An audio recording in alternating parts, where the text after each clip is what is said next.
Kagulat World, masabog sa global tennis scene. Si Alexandra Ala, ang Pinay rising star, biglang nagpauga sa buong mundo matapos ang explosive build-up ng laban niya kontra kay Coco Gauff sa Dubai WTA quarterfinals. Hindi lang simpleng pre-match hype, parang finals level agad ang atmosphere. Punuan ng stands, maingay ang social media, at ramdam ang excitement mula Amerika hanggang Asia. Yung inaasahang Gen Z showdown, instant viral moment. Ang 20 anyos na Filipina, handang-handa ng harapin ang world number 4, at maraming fans ang naniniwalang kaya niyang gumawa ng malaking upset. Mula sa dominant straight sets win niya laban kay Sorana Cirstea, 7-5, 6-4, dala ni Alex ang momentum at kumpiyansa. Pero hindi madali ang laban, may pressure ng expectations, bigat ng bandera ng Pilipinas, at mga nakaraang pagkatalo na nagsilbing sugat at aral. Sa online world, hati ang opinyon.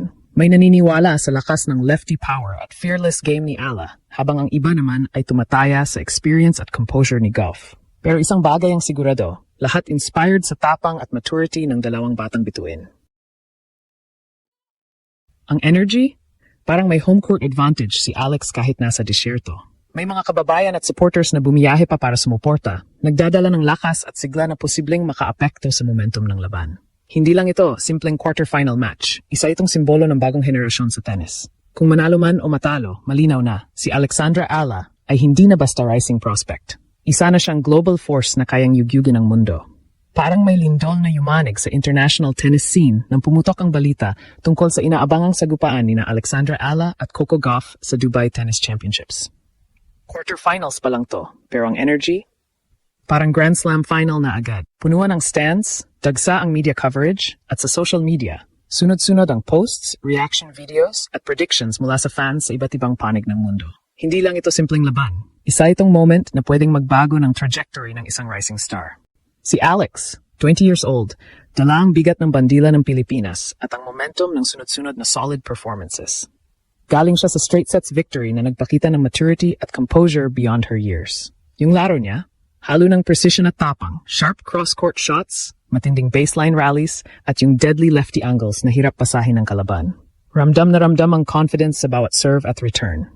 Hindi na siya basta promising junior, nandito na siya sa big stage, ready makipagsabayan sa elite. Pero hindi madali ang haharapin niya.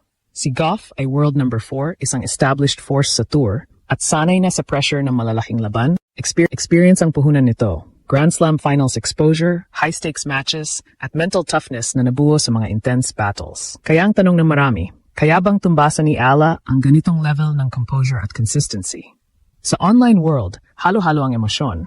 May mga eksperto at fans na naniniwalang may upset potential si Alex dahil sa fearless style niya at sa unpredictable rhythm ng laro niya.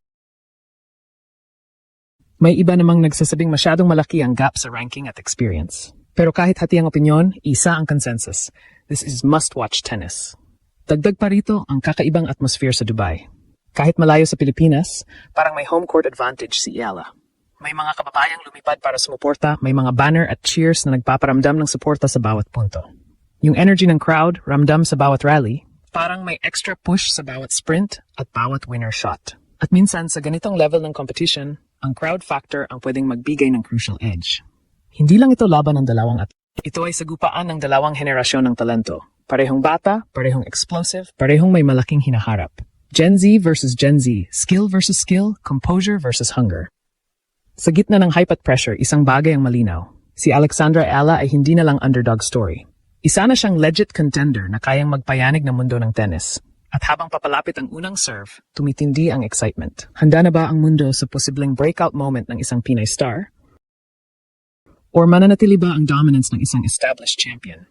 Isang laban, isang gabi, pero ang impact pwedeng pang matagalan. Habang papalapit ang opening serve sa Dubai Tennis Championships, mas lalong umiinit ang tensyon sa pagitan nina Alexandra Ala at Coco Gauff. Hindi na lang ito simpleng quarterfinal clash, isa na itong mental at emotional battlefield. Sa ganitong stage, hindi lang palo ng raketa ang labanan. Nandiyan ang pressure, expectations, at ang bigat ng pangalan na dala ng bawat isa. Para kay Alex, bawat rally ay may kasamang responsibilidad. Bata pa siya pero ramdam ang maturity sa kilos at composure niya. Hindi biro ang maglaro sa harap ng global audience na naghihintay kung kaya mo bang gumawa ng kasaysayan. Sa likod ng calm niyang aura, nandiyan ang alaala ng mga early exits, tough losses at mga pagkakataong muntik na pero hindi pa sapat. Lahat ng iyon naging fuel para mas tumatag siya ngayon. Sa kabilang banda, si Gauff ay hindi na stranger sa ganitong spotlight. Sanay siya sa bright lights, sa pressure ng expectations bilang top-ranked American star. Ang kanyang experience sa malalaking tournaments ang nagbibigay sa kanya ng edge. Alam niya kung paano kontrolin ang momentum, kung kailan babagalan ang tempo, at kung kailan mag-attack. Pero kahit siya, hindi rin immune sa pressure. Laban ito na maraming mata ang nakatutok, at anumang slip ay pwedeng maging turning point. Sa social media, ramdam ang roller coaster ng emosyon. May mga fans na sobra ang kumpiyansa kay Ala, sinasabing ito na ang breakout night niya. May iba namang mas realistic, iniisip na learning experience pa rin ito kahit ano pa ang kalabasan. Pero ang pinakakapansin-pansin, yung unity ng suporta. Parang isang buong bansa ang sabay-sabay humihinga sa bawat point na makukuha ni Alex. Isa ring malaking factor ang crowd energy. Kahit nasa disyerto ng Dubai, parang may mini Manila sa stands. May mga sigaw ng, "Let's go Alex," at may mga bandilang iwinawayway. Sa ganitong klaseng laban, ang adrenaline ay kayang magtaas ng level ng laro. Kapag dikit ang score, isang malakas na cheer lang pwedeng mag-shift ng momentum. Strategically, magiging interesting ang matchup. Ang lefty angles at aggressive baseline game ni Ala kontra sa speed at defensive skills ni Goff. Kapag nagkaroon ng mahahabang rallies, susubukan ni Goff gamitin ang consistency niya para pagurin si Alex. Pero kung maaga pa lang ay makuha ni Ala ang ritmo at makontrol ang pace, pwedeng mag-iba ang narrative. Ang totoong laban dito ay hindi lang ranking kontra ranking. Ito ay hunger kontra experience, determination kontra composure. At sa gitna ng lahat, isang malinaw na mensahe ang lumalabas. Ang bagong henerasyon ng tennis ay narito na, fearless at handang makipagsabayan. Ano man ang maging resulta, isang bagay ang sigurado.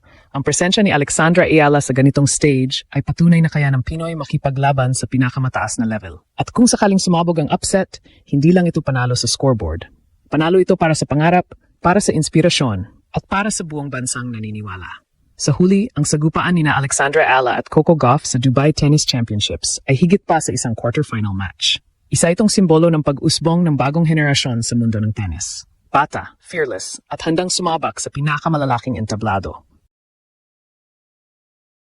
Para kay Ala, ang laban na ito ay patunay na kaya niyang makipagsabayan sa elite level. Mula sa pagiging promising junior hanggang sa pagharap sa isang world number 4 sa isang high-stakes tournament, malinaw na malayo na ang kanyang narating.